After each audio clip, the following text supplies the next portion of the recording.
इस ग्राफ में अगर आप देखें तो अक्टूबर 2005 का जो चुनाव था वो बिहार के लिए टर्निंग पॉइंट था, क्योंकि इस चुनाव में पहली बार नीतीश कुमार और बीजेपी गठबंधन को बहुमत मिला था। और इसके बाद नीतीश कुमार ने जाति की राजनीति और मुस्लिम तुष्टीकरण का मुकाबला करने के लिए महिला वोटर्स को मजबूत करना शुरू किया और एकजुट करना शुरू किया।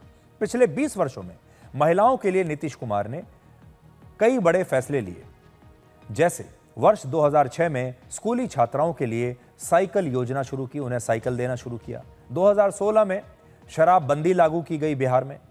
पंचायत और नगर निगम में महिलाओं को 50% आरक्षण दिया गया और सरकारी नौकरियों में भी महिलाओं को 35% आरक्षण दिया गया। इन फैसलों की वजह से महिलाओं का ज्यादातर वोट अब एनडीए गठबंधन को मिलने लगा। 2020 के विधानसभा चुनाव में बीजेपी ने 74 और जेडीयू ने 43 सीटें जीती थी, जबकि आरजेडी को 75 और कांग्रेस को सिर्फ 19 सीटें मिली थी। अब आप पिछले 3 विधानसभा चुनाव में बिहार की 243 सीटों पर वोटिंग के इस पैटर्न को देखिए।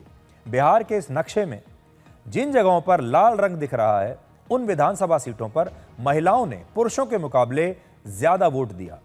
2010 में 162 सीटों पर महिलाओं का वोटिंग प्रतिशत पुरुषों से ज्यादा था। 2015 में 202 सीटों पर महिलाएं पुरुषों से आगे थीं वोटिंग के मामले में, और फिर 2020 में 167 सीटों पर महिलाओं का वोटिंग प्रतिशत पुरुषों से ज्यादा था। बिहार में महिलाओं की साक्षरता दर 73.91% है, जबकि पुरुषों की साक्षरता दर इससे कहीं ज्यादा 84.91% है। इसके बावजूद वोटिंग के मामले में बिहार की महिलाएं पुरुषों से ज्यादा जागरूक हैं, ज्यादा सक्रिय हैं। जाति और धर्म के वोट बैंक से अलग महिलाओं पर एनडीए को अपनी जीत का ज्यादा भरोसा है, और इसीलिए चुनाव की तारीखों के ऐलान से पहले ही मुख्यमंत्री महिला रोजगार योजना के तहत बिहार की 1 करोड़ 21 लाख महिलाओं के बैंक खातों में 10-10 हजार रुपए पहुंच गए थे।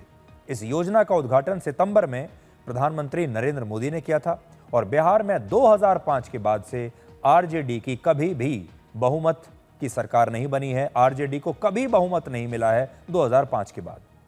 प्रधानमंत्री मोदी का कहना है कि बिहार की महिलाओं की वजह से ही आरजेडी पिछले 2 दशकों से सत्ता से बाहर है, यानी महिलाएं ही हैं जो आरजेडी को वापस सत्ता में आने से रोक रही है।